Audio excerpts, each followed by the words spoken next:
When a small-town widow loses her home to a ruthless banker's scheme, she discovers a hidden truth buried beneath the floorboards. A truth that will shatter everything she believed about her late husband, her past, and the very ground she stands on. What begins as a story of loss becomes a journey into the depths of memory, betrayal, and an impossible choice that will determine not just her fate, but the fate of an entire community trapped in silence.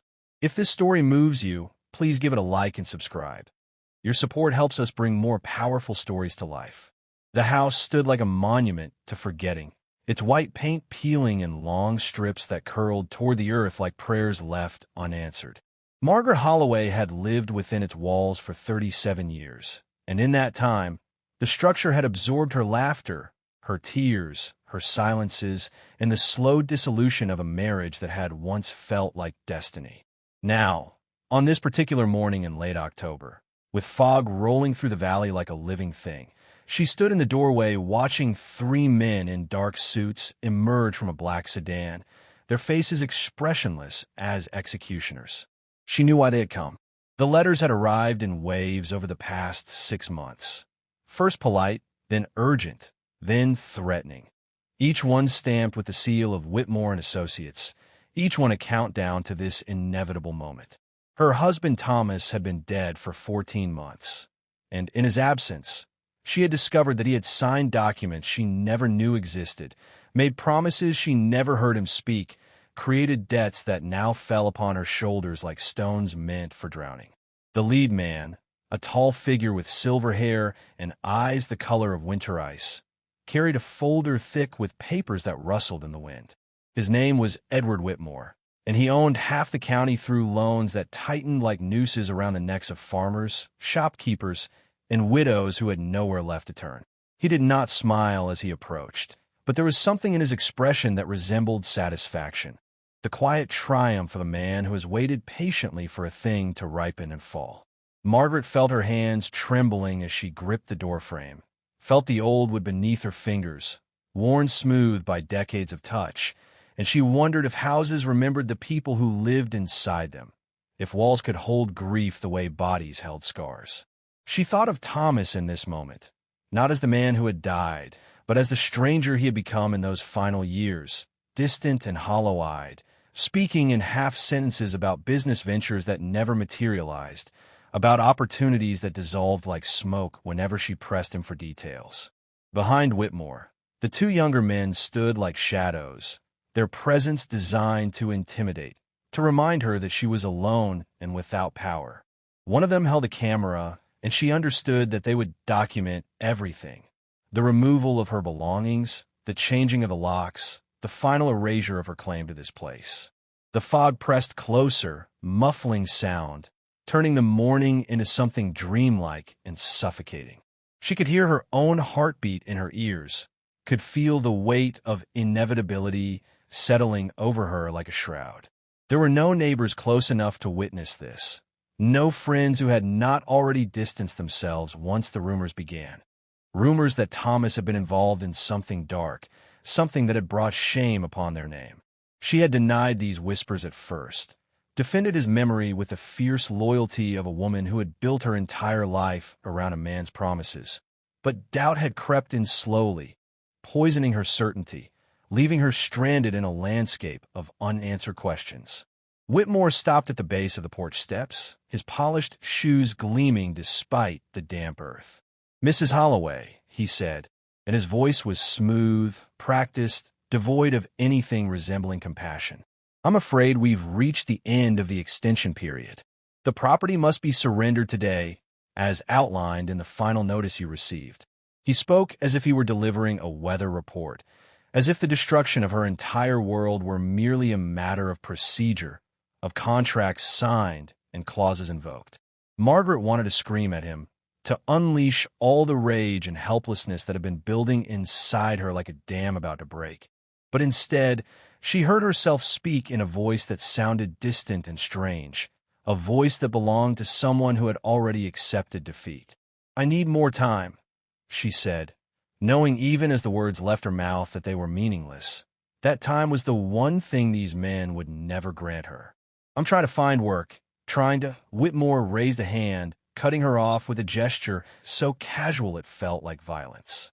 "The time for negotiation has passed, Mrs. Holloway. Please step aside and allow us to proceed." She looked past him toward the road that wound down through the valley toward town, a place that had once felt like home, but now seemed impossibly distant, populated by people who had turned their faces away from her suffering. The sky above was a pale gray, flat and featureless, offering no hint of sun or warmth, and the trees that lined the property stood bare and skeletal, their branches reaching upward like the fingers of drowning men. Something inside Margaret shifted in that moment, some fundamental understanding that she had been clinging to an illusion. The illusion that goodness was rewarded, that loyalty mattered, that the universe operated according to principles of fairness and justice. She felt that illusion crack and fall away, leaving behind only the raw truth of her situation. She was alone, she was powerless, and she was about to lose the last physical remnant of a life that had already ended. And yet, beneath the despair, something else stirred, a small, defiant ember of curiosity, a question that had been haunting her since Thomas's death, growing louder with each passing week. Where had he been hiding? What had he done in those final months, when he would disappear for days at a time, returning with mud on his boots and secrets in his eyes?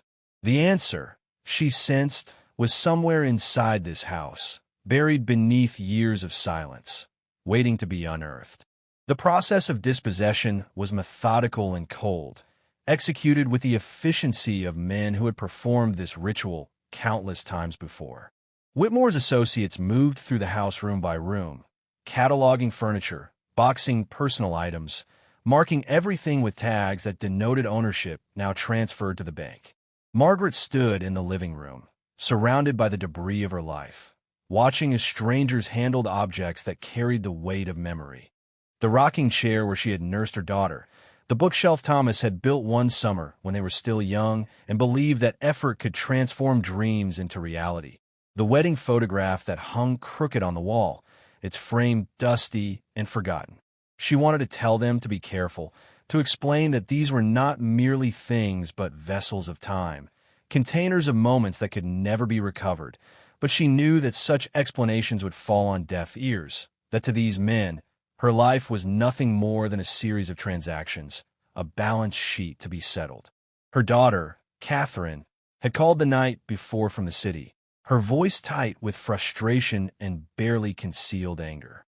"You should have told me how bad things were," Catherine had said, and Margaret had heard the accusation beneath the words, the suggestion that she had been weak, foolish, complicit in her own destruction. They had not been close in recent years, a distance that had opened gradually after Catherine left for college and never truly returned, building a life in a place where her mother's struggles seemed quaint and irrelevant. "I didn't want to burden you," Margaret had replied, and Catherine had exhaled sharply, a sound of exasperation that cut deeper than any insult. "I'll send money when I can," Catherine had said finally, and they both knew it was a lie, or at least a promise that would dissolve under the weight of her own expenses, her own priorities. The call had ended with awkward assurances and the kind of goodbye that felt more like an ending than a pause. Now, watching the systematic dismantling of her home, Margaret felt the loneliness settle over her like a physical presence, a companion that would follow her wherever she went.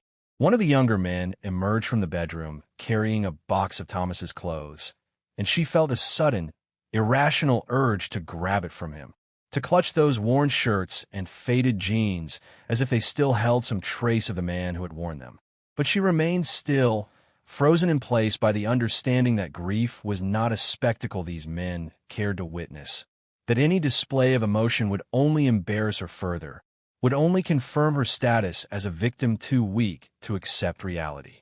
Whitmore stood near the fireplace, examining a painting that had belonged to Thomas's mother, a landscape of mountains and rivers rendered in muted tones that had always seemed melancholic to Margaret, as if the artist had been painting from the perspective of someone looking back at Paradise Lost. "This will fetch a decent price at auction," Whitmore said, not to her, but to his colleague, who made a notation on his tablet. Margaret felt bile rise in her throat, felt the injustice of it all coiling inside her like a serpent. "That belonged to his family," she said, and her voice cracked despite her effort to remain composed. Whitmore glanced at her, his expression unchanged. "And now it belongs to the estate which belongs to us. That's how debt works, Mrs. Holloway. You consume more than you produce, and, eventually, someone comes to collect." There was a cruelty in his matter-of-factness, a violence disguised as reason, and Margaret understood in that moment that men like Whitmore had built empires on the suffering of people like her, that the system itself was designed to ensure that some would prosper while others drowned, and that there was no appeal to be made, no higher authority to whom she could plead her case. The house had never felt so small, so temporary, so much like a stage set being struck after the performance had ended. She moved toward the kitchen, needing to escape the scrutiny of the men's eyes, needing to find some corner of space where she could breathe without feeling observed. The kitchen had been her domain, the place where she had spent countless hours preparing meals, washing dishes, staring out the window at the garden Thomas had promised to help her maintain, but had gradually abandoned as other concerns consumed him. The windowsill still held her collection of small stones, smooth river rocks she had gathered over years of walks along the creek that bordered their property. She picked one up now, feeling its coolness against her palm, tracing the patterns worn into its surface by water and time. These stones would not be cataloged, would not be deemed valuable enough to auction, and she slipped 3 of them in her pocket, small acts of theft that felt like rebellion. From the kitchen, she could see out to the backyard, where the tool shed stood slightly askew, its door hanging open and banging softly in the breeze. Thomas had spent hours in that shed during his final months, and she had often watched him from this very window, wondering what he was doing out there, what occupied his hands and his mind with such intensity. He had always been evasive when she asked, offering vague explanations about repairs and projects, and she had eventually stopped asking, accepting his need for solitude as a natural part of aging, of men who found themselves confronting the gap between the lives they had imagined and the lives they had actually lived. But now, looking at that shed, she felt a pull, an intuition that whispered there were answers waiting there, secrets that Thomas had carried to his grave, truths that might explain the inexplicable collapse of their finances, the sudden appearance of debts that seemed to materialize from nowhere. One of Whitmore's men entered the kitchen, startling her from her thoughts. He was younger than the others, perhaps in his late 20s, with a face that still held traces of uncertainty, as if he had not yet fully calcified into the role he was playing. "We're nearly finished inside," he said, and there was something almost apologetic in his tone, a hesitation that suggested he was not entirely comfortable with the work he was doing. Margaret nodded, not trusting herself to speak, and the young man lingered for a moment, his eyes scanning the kitchen as if searching for something to say that might offer comfort or explanation. "I'm sorry," he said finally, and the words hung in the air between them, inadequate and sincere. Then he turned and left, and Margaret was alone again with the stones in her pocket and the unanswered question of what lay waiting in the shed. The fog had begun to lift by the time she stepped outside, revealing a landscape that looked washed out and strange, as if the world itself were recovering from some great trauma. The grass was overgrown, the garden beds choked with weeds, the fence posts leaning at angles that suggested imminent collapse. She had let everything go in the months since Thomas's death, overwhelmed by the task of maintaining a property that now felt more like a burden than a refuge. The shed was perhaps 20 yards from the house, and as she walked toward it, she felt a strange mixture of dread and anticipation, as if she were approaching the edge of a precipice beyond which nothing would ever be the same. The door, which Thomas had always kept carefully closed, now swung lazily on its hinges, revealing darkness within.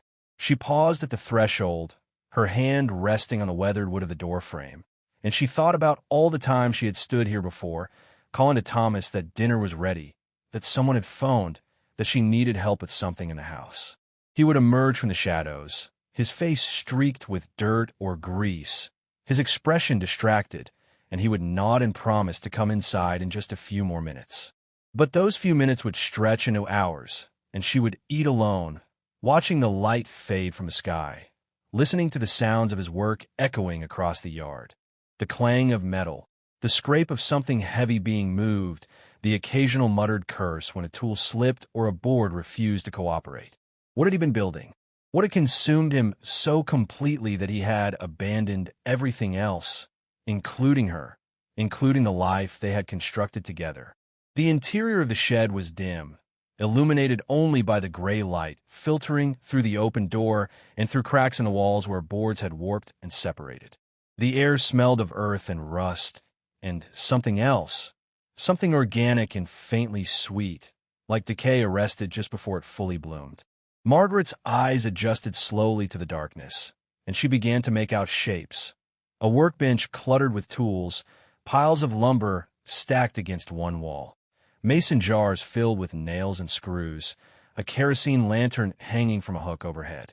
But it was the floor that drew her attention, that made her heart begin to beat faster. The dirt floor had been disturbed, sectioned off into a grid pattern by lengths of string tied to stakes driven into the ground. And in one corner, partially covered by a tarp, was a rectangular depression, a hole approximately 6 feet long and 3 feet wide, as if Thomas had been digging a grave. She stepped inside, moving carefully, her eyes scanning every surface for clues, for explanations that might make sense of what she was seeing. The workbench held a notebook, its pages yellowed and curled at the edges, and she picked it up with trembling hands, opening it to find Thomas's handwriting, cramped, hurried, increasingly erratic as the entries progressed. The early pages contained sketches and measurements, diagrams of what appeared to be some kind of structure or framework, annotations in a shorthand she couldn't decipher. But as she flipped further, the technical drawings gave way to something else. Passages of text that read like confessions, like the ravings of a man coming apart at the seams. They don't understand what's been taken, one entry read. The land remembers. The land knows. And when you dig deep enough, you find the truth buried where they thought no one would ever look. Margaret felt her breath catch in her throat. Who were they? What truth was Thomas referring to? She continued reading, her eyes racing across the pages, absorbing fragments of a narrative that seemed to involve the town's founding, some kind of historical injustice, and a growing obsession with uncovering evidence that had been deliberately concealed. Whitmore's grandfather was one of them, another entry stated. He knew what happened to the families who wouldn't sell. He knew where they buried the proof. And now his grandson walks around like he's built an empire on honest work, when really it's built on bones and lies. The words vibrated with rage and paranoia, and Margaret wondered how she could have lived alongside Thomas for all those years without seeing the depths of whatever was consuming him, without recognizing that he had descended into a place where facts and conspiracy had become indistinguishable. She turned to the hole in the corner, the grave-like depression that Thomas had excavated with such care. Setting the notebook aside, she knelt at its edge, peering down into the darkness. The hole was deeper than it appeared from a distance, perhaps 4 feet down, maybe more, and at its bottom, something glinted faintly in the weak light. Margaret's pulse quickened. She looked around the shed until she found a flashlight, testing it to find that its batteries were weak but functional, casting a dim yellow beam that she directed into the pit. What she saw made her gasp. At the bottom of the hole, arranged with deliberate precision, were bones, human bones, yellowed with age, partially encased in rotted fabric that might once have been clothing. And beside the bones, wrapped in oilcloth, were documents, stacks of papers that Thomas had apparently excavated and preserved with meticulous care. The world seemed to tilt on its axis. Margaret's mind struggled to process what she was seeing, to construct a narrative that could accommodate these impossible facts. Had Thomas murdered someone? Had he discovered a body and kept it secret? Or was this something else entirely? Evidence of a crime so old that everyone who had witnessed it was long dead?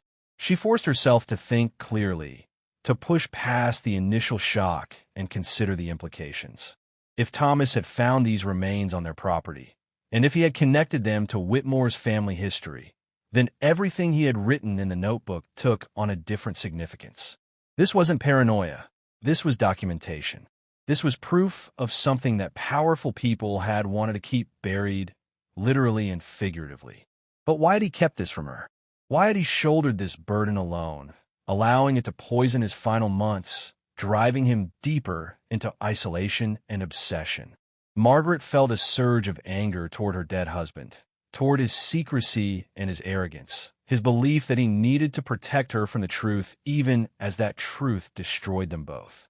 And yet, beneath the anger, she felt something else, a growing sense of purpose, a recognition that she now held knowledge that could change everything, that could explain the inexplicable cruelty with which Whitmore had pursued their home, that could potentially expose corruption reaching back generations. The question was what to do with this knowledge, how to transform it from a private discovery into something that mattered, something that could push back against the machinery of power that had ground her into dust. She heard voices outside, Whitmore and his men, calling to one another as they loaded her possessions into a truck. She had only minutes before they would come looking for her, before they would secure the property and lock her out forever. Margaret made a decision in that instant, driven by instinct and rage and a clarity that felt almost supernatural. She climbed down into the hole, the walls crumbling slightly under her weight, and she grabbed the oilcloth-wrapped bundle of documents, tucking it under her arm. The bones she left untouched. They would remain as evidence, as proof that this discovery was real and not some fabrication. Then she scrambled back up, her hands scraped and bleeding from the rough earth, her dress soiled with dirt that she would wear like a badge of honor. Back in the shed, she shoved the bundle into her coat, securing it as best she could, and she returned the notebook to her other pocket. Her mind was racing now, calculating possibilities, considering who might be trusted with this information, who in the town might still have the courage to stand against Whitmore and the system he represented. There was Judge Morrison, who had presided over the county for 3 decades and had a reputation for integrity, though he was old now and increasingly frail. There was Sheriff Dawson, who had known Thomas when they were young, though he had been elected with Whitmore's financial backing and might be compromised. And there was the newspaper, the Valley Sentinel, run by a woman named Eleanor Grant who had published editorials critical of the bank's foreclosure practices, though her paper was barely surviving and one more lawsuit might destroy entirely. Margaret emerged from the shed into the pale light of morning, her coat bulging with stolen evidence, her heart hammering with a mixture of terror and exhilaration. She saw Whitmore standing on the porch, his silver hair gleaming, his posture radiating authority and impatience. "Mrs. Holloway," he called out, his voice sharp with annoyance. "We're ready to conclude. Please remove yourself from the premises immediately." She walked toward him, each step deliberate, each breath a conscious act of defiance. When she reached the base of the porch steps, she looked up at him, meeting his ice-cold eyes with a steadiness she did not entirely feel. "I'm leaving," she said, "but this isn't over." Whitmore's expression flickered, just for a moment, with something that might have been uncertainty or might have been recognition that she had become something other than the broken widow he had assumed her to be. "The matter is closed, Mrs. Holloway," he replied, but there was a defensive edge to his voice now, a hint that her words had struck some nerve he had not expected to be exposed. Margaret said nothing more. She walked past him, down the dirt driveway, toward the road, refusing to look back at the house that had been her prison and her refuge, her past and her ending. The documents pressed against her ribs like a heartbeat, like a promise, like a weapon she did not yet know how to wield. The fog had cleared completely now, and the sun broke through the clouds in shafts of pale gold that illuminated the valley in stark, unforgiving detail. She could see the town in the distance, a collection of buildings clustered around the river, smoke rising from chimneys, lives continuing in their ordinary rhythms, oblivious to the revelation that was walking toward them in the form of a dispossessed widow carrying the bones of history.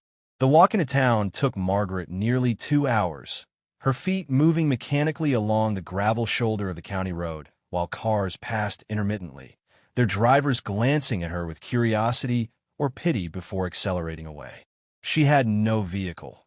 Thomas's truck had been repossessed months ago, and she had been too proud to ask anyone for rides, too aware that her presence had become an embarrassment to people who had once called themselves friends. The documents beneath her coat chafed against her skin, a constant reminder of the burden she now carried. And with each step, she felt herself transforming from victim into something else, something harder, more dangerous, more willing to disturb the comfortable lies upon which this community had been built. The sun climbed higher, burning off the last remnants of morning chill, and by the time she reached the outskirts of town, her clothes were damp with sweat despite the autumn air. The town of Millbrook had been founded in 1873 by miners and timbermen who had followed rumors of gold and silver into these mountains, only to discover that the real wealth lay in the land itself, in the trees that could be harvested and sold, in the rivers that could power mills, in the soil that could produce crops for a hungry nation pushing westward. Over generations, the town had evolved from a rough collection of tents and shanties into a proper community with schools and churches and a main street lined with brick storefronts that suggested permanence and respectability.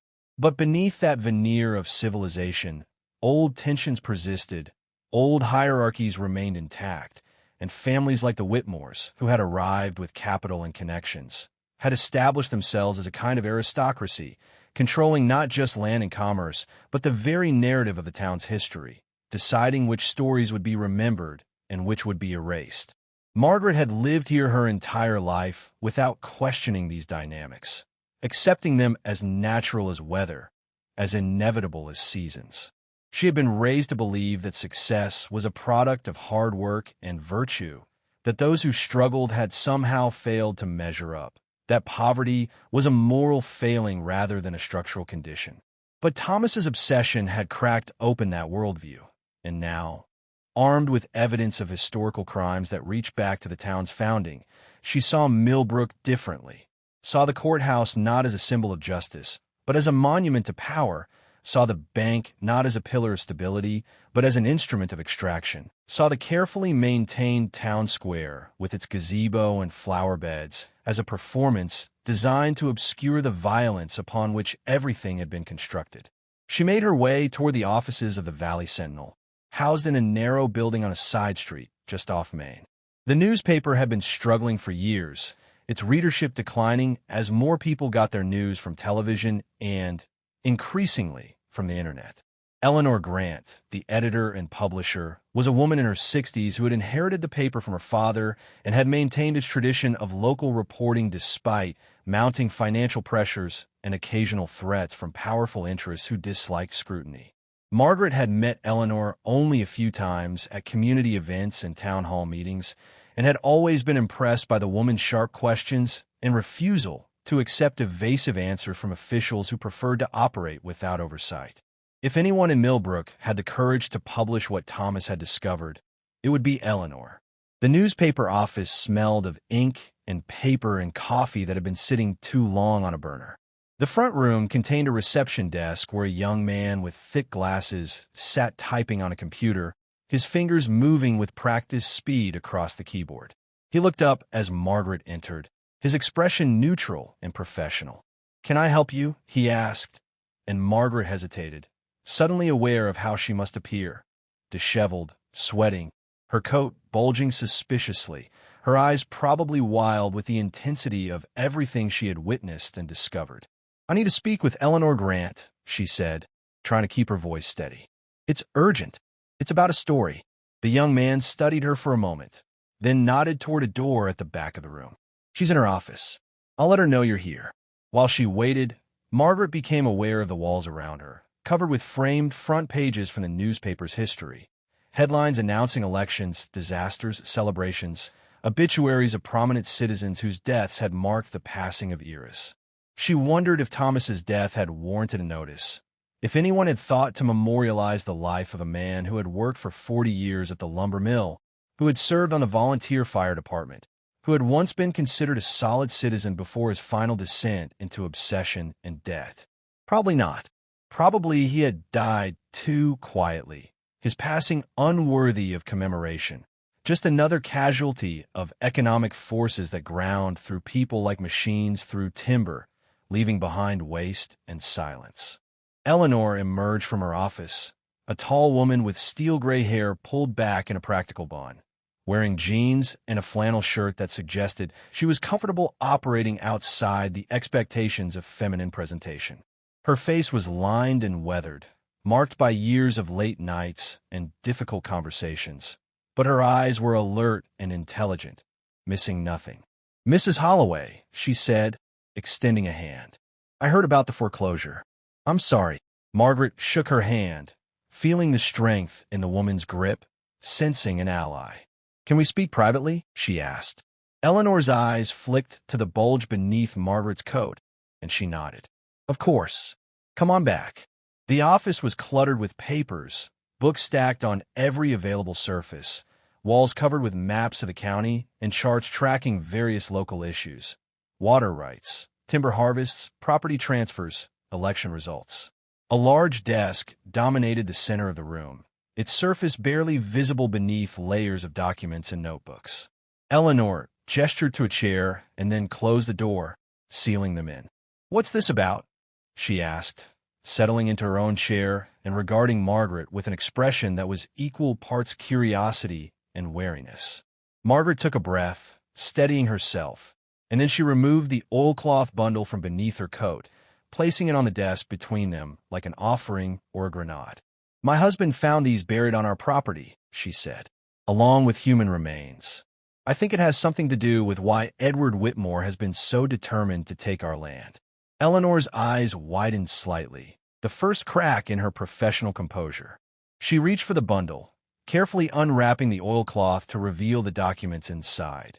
Pages yellowed with age, some brittle and fragile, others stained with earth and water, but still legible. She began to examine them, her fingers moving with reverent care, her expression growing more serious with each page she turned.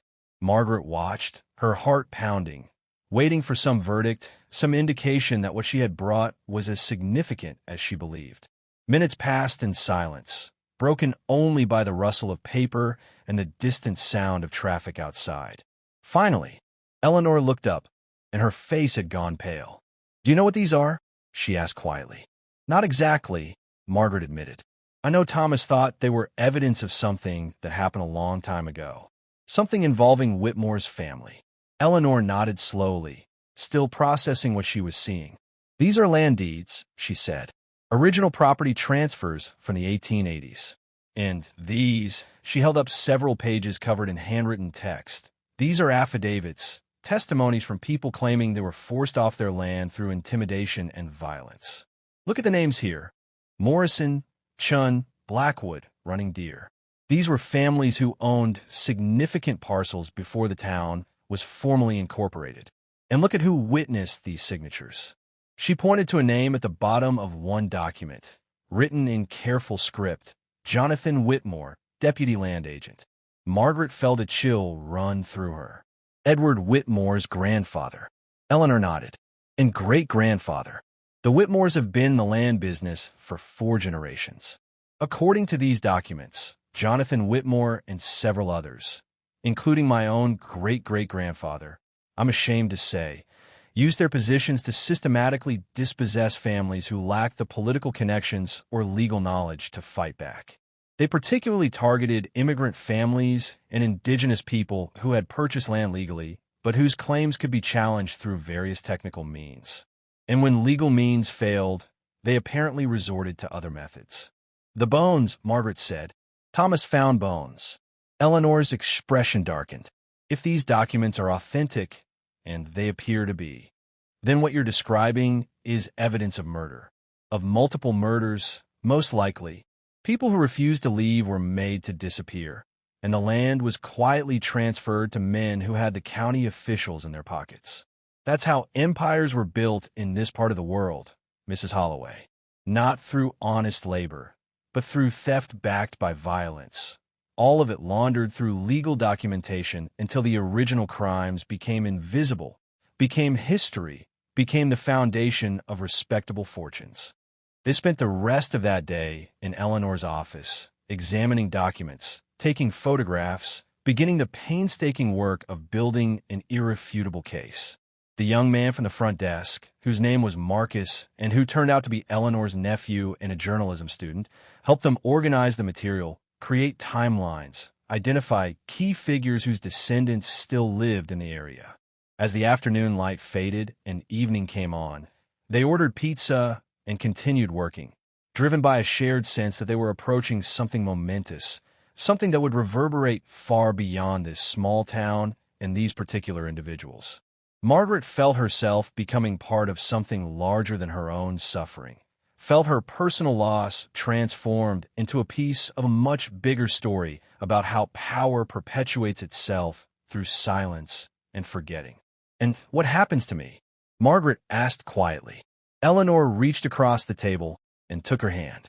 "You become the woman who refused to be silenced," she said. "You become a symbol. Whether you want that or not, whether it's comfortable or not, that's what you'll be. The widow who lost everything and struck back not for revenge but for truth. People will admire you.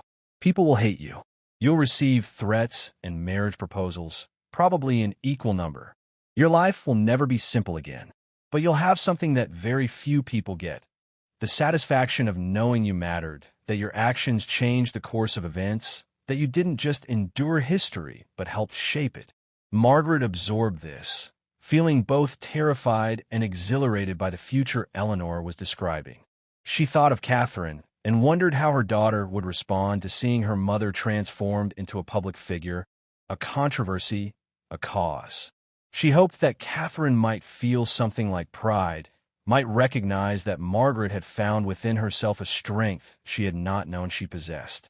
But she also knew that pride was not guaranteed, that families often remained strangers to one another even when they shared the same blood, the same history, the same name.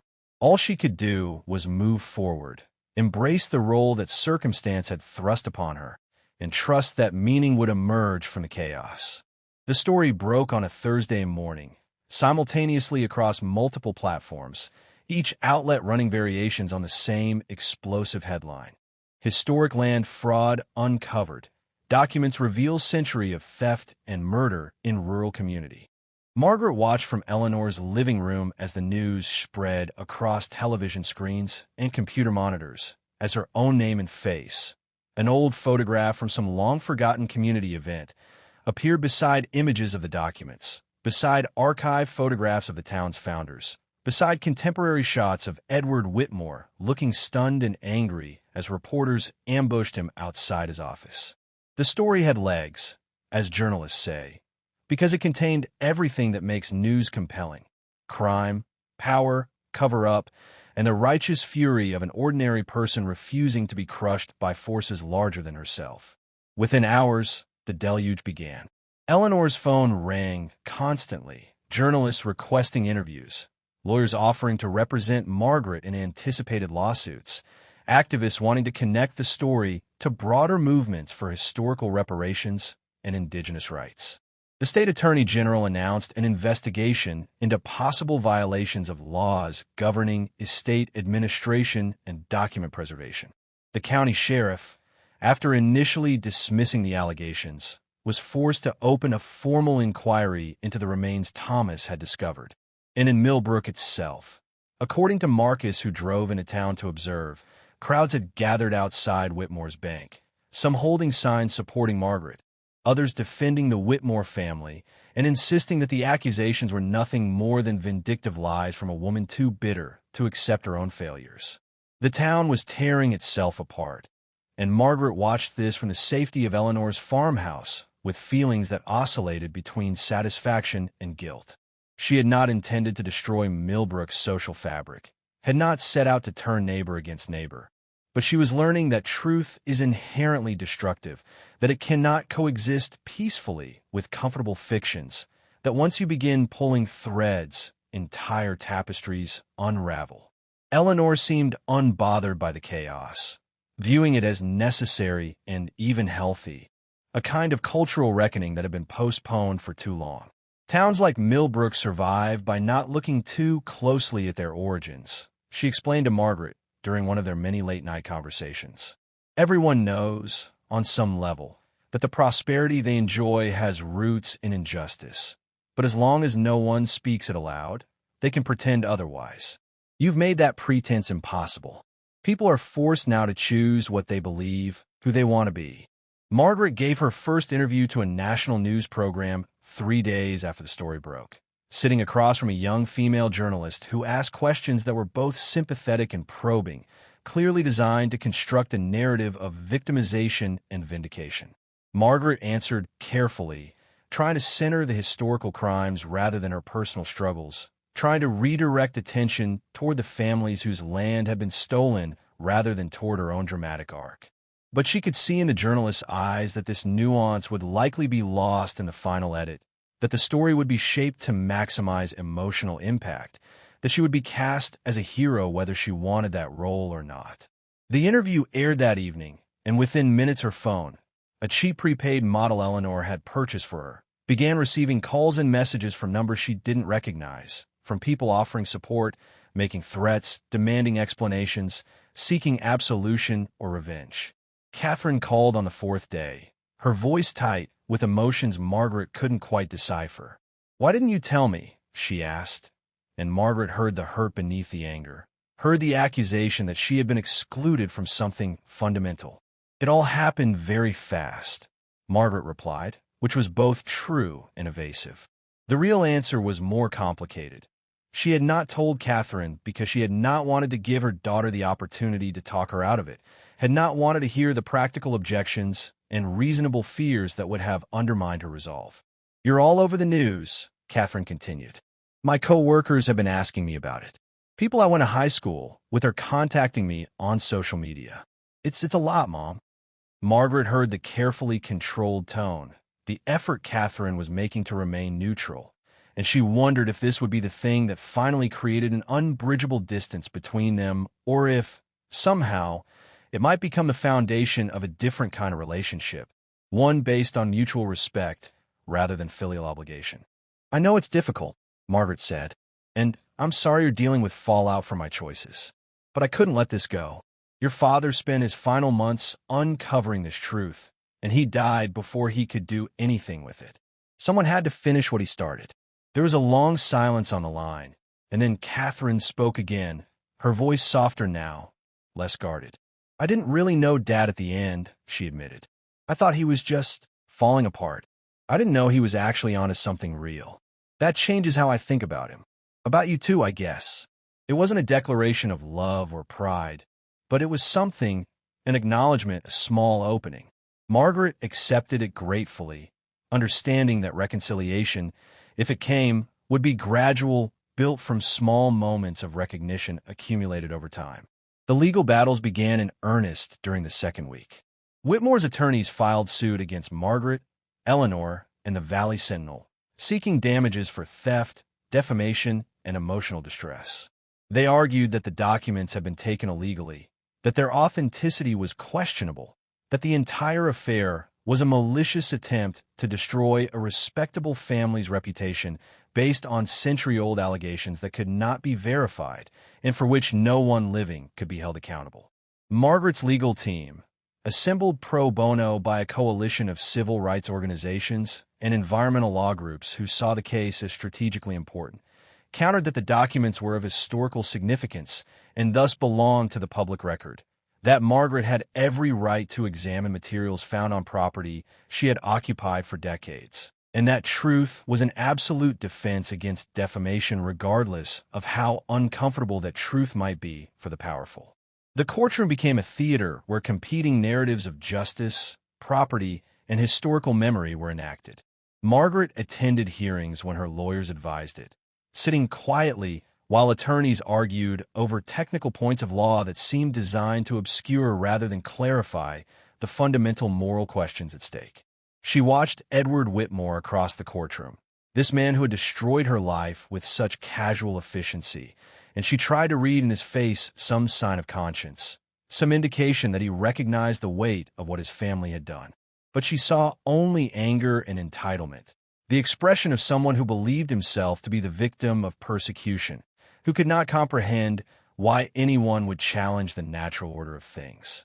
Outside the courtroom, demonstrations continued. Indigenous activists arrived from across the state, connecting Margaret's story to their own ongoing struggles for land rights and historical recognition.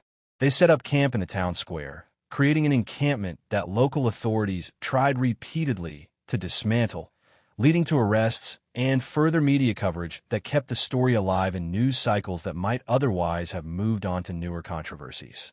Margaret visited the camp one evening, accompanied by Eleanor and a security consultant who had been hired to protect her after several credible threats. The activists welcomed her warmly, offering her food and asking her to speak to the assembled group. She stood before them feeling inadequate, feeling like an accidental ally rather than a true member of their movement. But she spoke anyway, thanking them for their support and acknowledging that her struggle was connected to theirs, that the same systems of dispossession that had operated in the past continued to operate in the present, merely wearing different masks. One of the elders, a woman named Rose Running Deer, approached Margaret after she finished speaking. "Your husband found my great-great-grandfather's grave," she said, and her voice was thick with emotion. "We always knew something had happened to him, that he had vanished after refusing to sell his land, but we never had proof, never had anywhere to mourn. Now, because of what you've done, we can bring him home. We can give him the burial rights he was denied. You've given my family closure we thought we would never have." She embraced Margaret, and Margaret felt tears running down her own face, felt the weight of intergenerational grief that this woman carried, felt the magnitude of what it meant to have histories acknowledged, crimes named, losses validated. As autumn deepened into winter, the case dragged on, but its outcome was becoming increasingly clear. The state attorney general's investigation had confirmed the authenticity of the documents, had located corroborating evidence in other historical archives, had built a comprehensive picture of systematic fraud and violence that could not be dismissed as fantasy. Several families came forward with their own stories, their own documentation of suspicious land transfers and disappearances, adding to the accumulating weight of proof.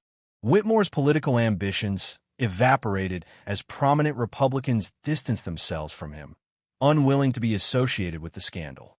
His bank faced boycotts and investigations, and rumors circulated that he was seeking buyers, looking for an exit strategy that would allow him to salvage some portion of his wealth before the entire edifice collapsed. Margaret, meanwhile, became something of a celebrity, invited to speak at universities and community organizations, profiled in magazines and newspapers, treated as an expert on historical injustice despite having no formal credentials beyond the lived experience of suffering and the courage to resist. She found this attention both gratifying and exhausting, appreciating the platform it gave her to keep the story in public consciousness, while also feeling increasingly alienated from the person she had been, from the quiet widow who had wanted nothing more than to be left alone with her grief. Eleanor helped her navigate this new identity, coaching her on media appearances, editing her speeches, reminding her that symbols matter, that her visibility was doing work that would outlast any individual legal victory or defeat. In January, almost 3 months after the story first broke, Judge Morrison ruled from his bench in the county courthouse, his voice frail but steady as he read his decision. The documents Margaret had taken were deemed to be of significant public interest and thus protected under whistleblower statutes. The defamation suit was dismissed with prejudice, the judge noting that truth is the ultimate defense and that the Whitmore family's reputation had been damaged not by Margaret's actions, but by the historical facts those actions had brought to light.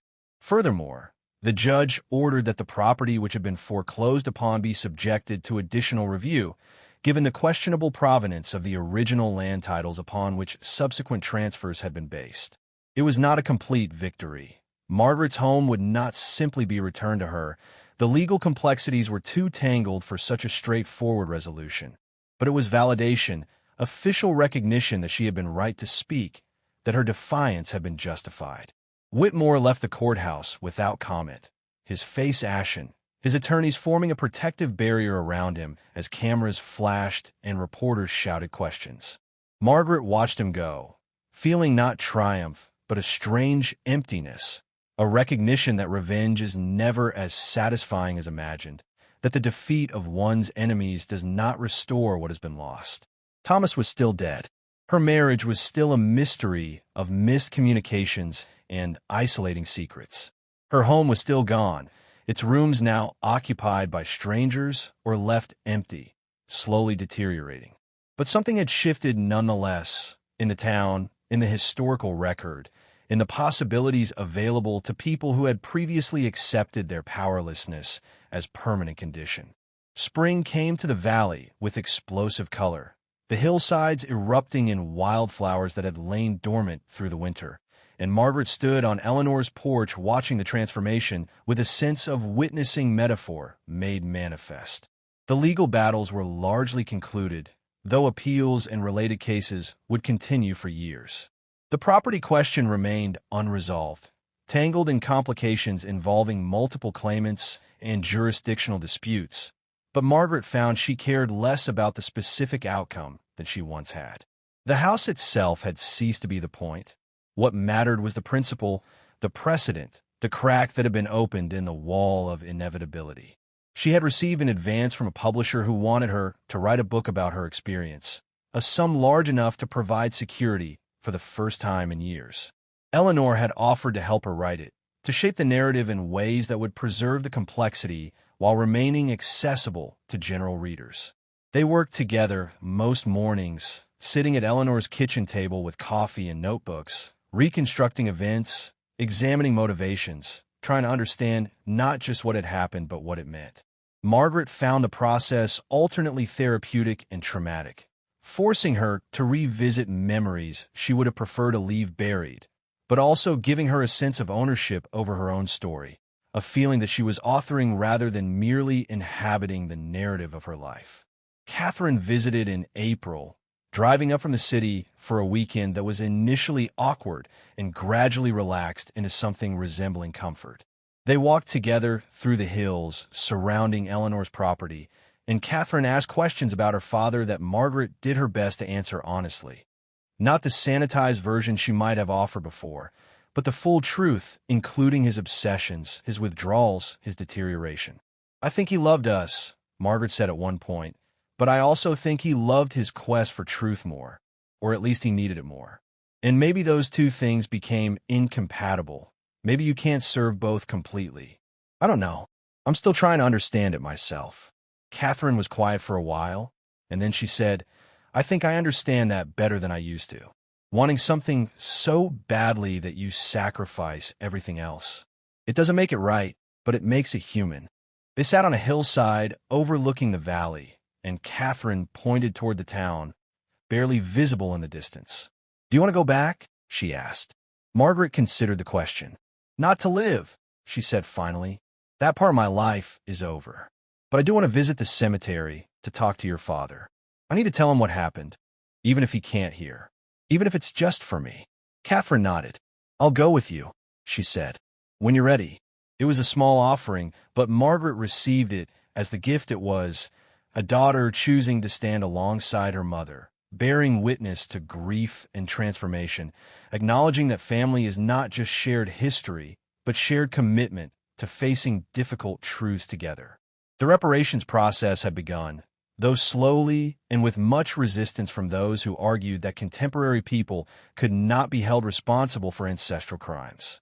Rose Running Deer and other families whose ancestors have been dispossessed filed claims seeking return of land or monetary compensation, citing the precedent of reparations paid to Japanese Americans interned during World War II, to Holocaust survivors, to victims of other historically acknowledged injustices.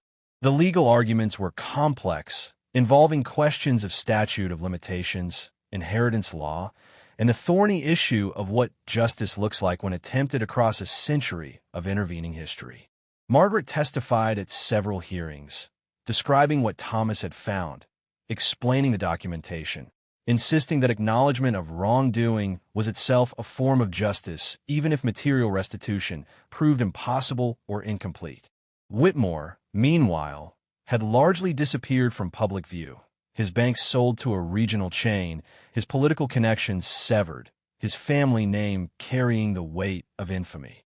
Margaret heard through Eleanor that he had moved to another state, seeking anonymity, tried to rebuild some semblance of life away from the scrutiny and judgment that had become unbearable. She felt, if not pity exactly, then a kind of weary recognition that he too was a victim of the system he had represented, raised to believe that his privilege was natural and deserved, unable to conceive of a moral framework in which his ancestors' actions demanded contemporary accountability. He had been shaped by forces larger than himself, just as she had been, and while this did not absolve him, it complicated her understanding of guilt and responsibility, made her recognize that transformation requires not just punishing individuals, but dismantling the structures that produce and reward their behavior. The Valley Sentinel won several journalism awards for its coverage of the story, and Eleanor used the resulting attention to secure additional funding and expand the paper's investigative capacity. She hired 2 additional reporters, including Marcus, who abandoned his studies to work full-time, exposing local corruption and environmental violations. The paper became a model for community journalism, demonstrating that small outlets could still do meaningful work if they maintained courage and refused to be intimidated by the powerful interests they covered. Eleanor was profiled in national media, interviewed about the future of local news, and she used every platform to emphasize that Margaret had been the true catalyst, that without a single individual's willingness to risk everything, none of the subsequent revelations would have been possible. In late summer, Margaret received an unexpected visitor. A lawyer representing the estate that now technically owned her former property contacted Eleanor to arrange a meeting. Margaret agreed, curious about what could possibly remain to be discussed, and they met at a coffee shop in a town halfway between Millbrook and Eleanor's farm. The lawyer was a middle-aged woman with a kind face and an apologetic demeanor. She explained that the new owners of Whitmore's former holdings, a coalition of indigenous organizations and progressive foundations who had purchased the assets at a discount during the liquidation, wanted to offer Margaret an opportunity. They were in the process of establishing a land trust that would preserve properties with historical significance and return others to descendants of dispossessed families. Margaret's former home fell into a complicated category, as it had been built on land taken from multiple families over different periods.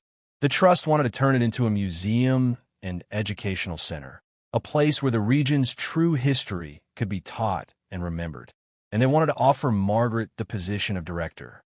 She was stunned by the proposal, had not imagined that the house might become something other than just another piece of real estate changing hands. You would be responsible for developing exhibitions, coordinating with historians and descendant communities, making sure the story is told accurately and respectfully, the lawyer explained. It would be paid work, a real position with benefits and support, and it would mean you could return, not as the owner, but as the steward of memory. Margaret asked for time to consider, and the lawyer agreed, leaving her with documents outlining the proposal and contact information for the trust's board members. She walked for hours afterward, processing the offer, examining her own feelings about the idea of returning to a place that had been both home and prison, site of love and loss and revelation. Could she bear to live in those rooms again, to walk those floors, to occupy space so saturated with memory? And yet, the prospect of transforming her personal tragedy into public education, of ensuring that the crimes Thomas had uncovered would not be forgotten, held undeniable appeal. She thought about what it might mean to welcome school groups and researchers, to tell the story over and over until it became woven into the region's collective understanding of itself, to create something permanent and meaningful from the wreckage of her former life. She discussed it with Eleanor, who encouraged her to accept. "You've already given so much to this cause," Eleanor said. "This would allow you to continue the work while also reclaiming some measure of home. Not the same home, but a new one built on foundations of truth rather than illusion." Margaret knew Eleanor was right, knew that this opportunity represented a kind of closure and opening simultaneously, a chance to transform private grief into public service. She called the lawyer the next day and accepted the position, with the stipulation that she would have significant autonomy in determining how the story was presented, that descendant communities would have input into all major decisions, that the museum would be a site of honest reckoning rather than convenient sanitization. The work of converting the house began in autumn, with contractors carefully preserving original structures while making the building accessible and safe for public use. Margaret participated in every decision, choosing which rooms would hold which exhibitions, where artifacts would be displayed, how the narrative would unfold as visitors moved through the space. The shed where Thomas had made his discoveries would remain largely unchanged, preserved as a kind of archaeological site where people could see the actual location of the excavation, could stand in the space where truth had literally been unearthed. The bones that Thomas had found had been examined by forensic anthropologists and then released to the running deer family for reburial according to their traditions. But photographs and detailed documentation would be part of the exhibition, along with testimony from family members about what the recovery of their ancestors' remains had meant to them. As winter approached again, a full year after the story had first broken, Margaret moved into a small cottage on the property, separate from the main house, but close enough that she could oversee the final preparations.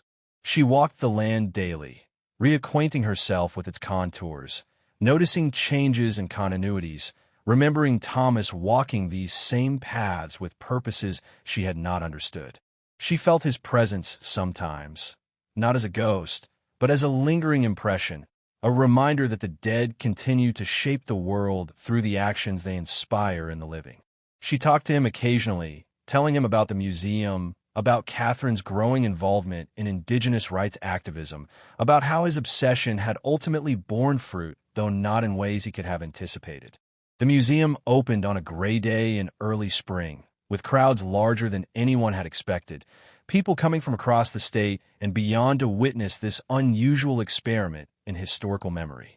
Representatives from multiple tribes performed ceremonies blessing the space, acknowledging the spirits of those who had suffered, asking for wisdom and clarity in the work of education and remembrance.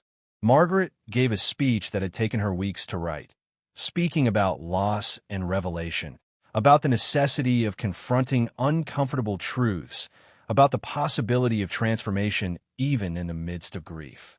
"This house was where my life fell apart," she said, her voice steady and clear.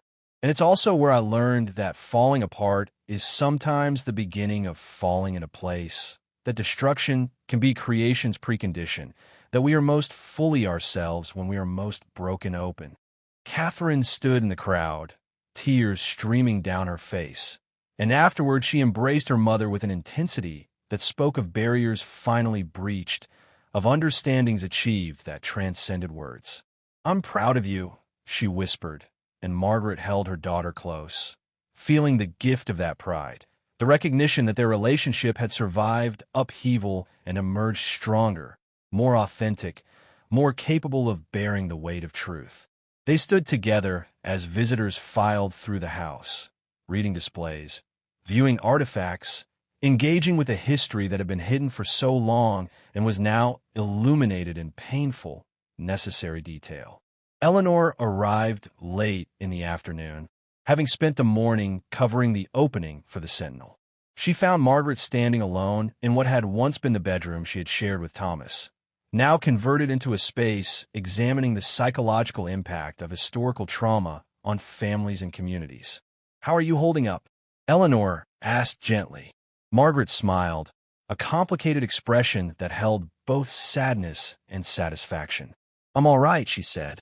"Better than all right. I'm doing something that matters. I'm living a life that feels true, even if it's not the life I imagined.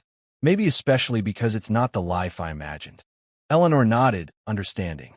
They stood together in silence for a moment, two women who had fought against forgetting and won a kind of victory that could not be measured in simple terms of success or failure. As the last visitors departed and evening shadows lengthened across the valley, Margaret walked through the empty house, turning off lights, checking that exhibits were secure, performing the rituals of closure that would become daily practice. She paused in the entrance hall, looking at the photograph that hung there, a portrait of Thomas taken years ago, before whatever darkness had seized him had become visible in his features.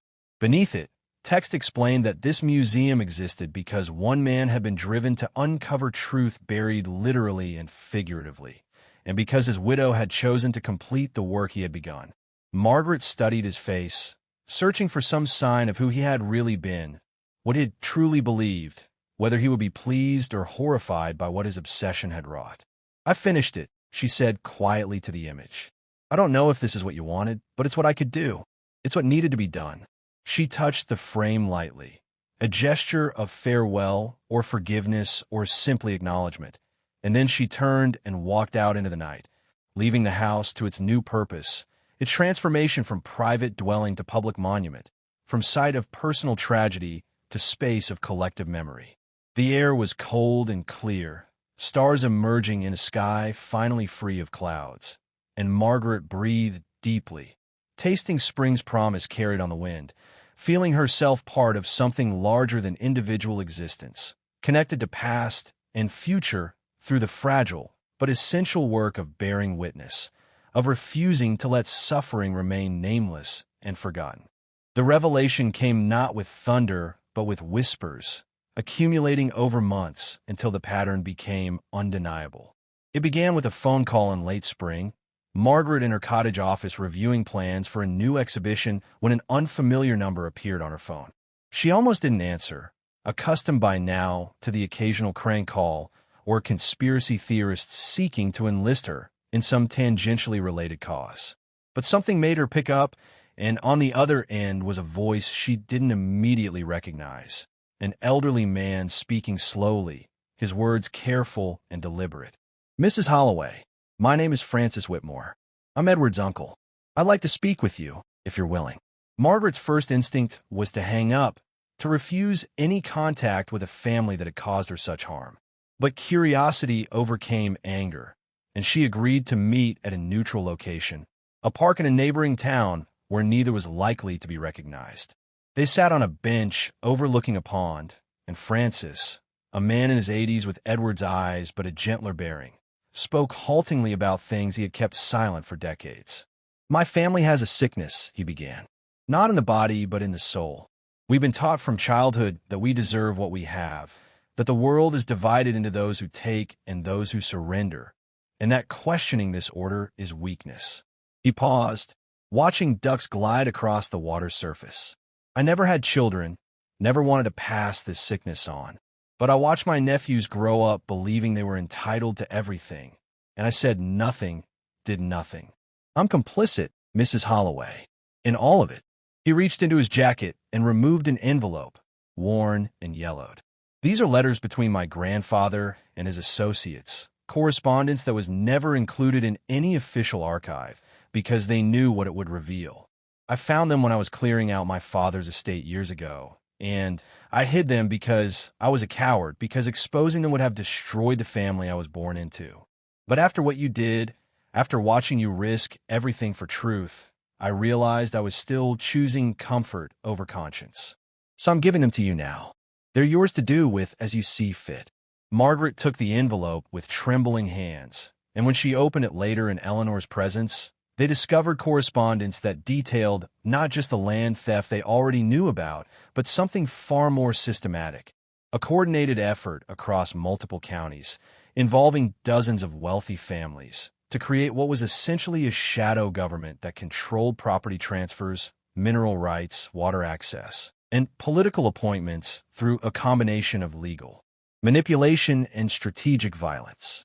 The Whitmore family had been founding members of this cabal, which had operated openly until the 1920s before going underground, evolving into more subtle forms, but never truly dissolving.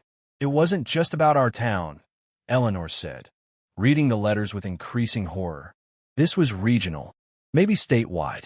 They built an entire apparatus of extraction and control, and it's still operating, just wearing different masks." Margaret felt the foundation of her understanding shift again, realizing that what she had exposed was not an isolated historical wrong, but a thread that, when pulled, revealed patterns stretching far beyond what she had imagined. The museum would need to expand its scope, its narrative, its analysis. This was not just a local story. This was American history writ small, the story of how power consolidates and perpetuates itself through systems designed to appear natural and inevitable. She published the letters, And the second wave of revelation hit like a seismic event, toppling reputations and forcing investigations across 3 counties. Families whose wealth and influence had seemed unassailable found themselves facing questions about the provenance of their holdings, about the foundations of their prosperity. Some responded with lawsuits and denials. Others, like Frances Whitmore, came forward with their own documents and testimonies, choosing conscience over clan loyalty, truth over tradition. The world Margaret had known, the social order she had accepted as permanent, revealed itself to be fragile, provisional, maintained only by collective agreement to not look too closely at origins. Edward Whitmore, driven to desperation by the accumulating shame and legal jeopardy, did something unexpected. He agreed to an interview with Eleanor, to be published in the Sentinel, in which he acknowledged his family's crimes and his own role in perpetuating systems of injustice. It was not a complete confession. There were still evasions, still justifications, but it represented something, a crack in the armor of invulnerability, an admission that power could be questioned, that the powerful could be made to answer for their actions. Margaret watched the interview when it aired, studying his face for signs of genuine remorse or merely strategic capitulation, unable to determine which she was witnessing, unsure if the distinction ultimately mattered. The truth was this: revelation changed nothing and everything. The material conditions of power remained largely intact. Wealth still bought influence. Poverty still constrained options. Systems still operated according to logics that favored the already favored. But something intangible had shifted. The legitimacy of those systems had been challenged. The myth of meritocracy had been punctured. The silences that protected the powerful had been broken. And in that breaking, space opened for different kinds of stories, different possibilities, different futures. Margaret understood that she had not created revolution, but had contributed to a long, slow process of transformation that would continue long after she was gone, that would require generations to complete, if it could ever be completed at all. Years would pass before the full implications became clear, before the story Margaret and Eleanor and Thomas had brought to light finished reverberating through courts and communities and classrooms. But on a particular evening in autumn, as the museum prepared to close for the day and the last visitors departed, Margaret stood in the entrance hall and felt a kind of peace that had eluded her for so long. The house no longer felt haunted by loss, but inhabited by purpose. Its rooms filled not with the ghosts of private suffering, but with the living energy of people engaging with difficult history, choosing to know rather than to forget. Catherine had joined the museum's board, bringing her own expertise in indigenous rights and environmental justice, helping to connect the historical crimes to contemporary struggles in ways that made the past relevant rather than merely tragic. She visited regularly now, and she and Margaret had developed a relationship that felt less like obligation and more like genuine friendship, built on mutual respect and shared commitment to work that transcended individual lives. They walked the property together sometimes, talking about Thomas, about memory, about how people carry their ancestors' burdens and possibilities forward into unknown futures. The story does not end here because such stories never truly end. They merely pause, waiting for the next person to pick up the thread, to continue the work of memory and justice, to add their voice to the chorus demanding that the powerful be held accountable, that the forgotten be remembered, that the silenced be heard. Margaret had done her part. Others would do theirs, and the earth would keep its secrets and its revelations, patient and persistent, waiting for those brave or desperate enough to dig beneath the surface and confront what lies buried there, waiting to be found, waiting to change everything for those willing to see.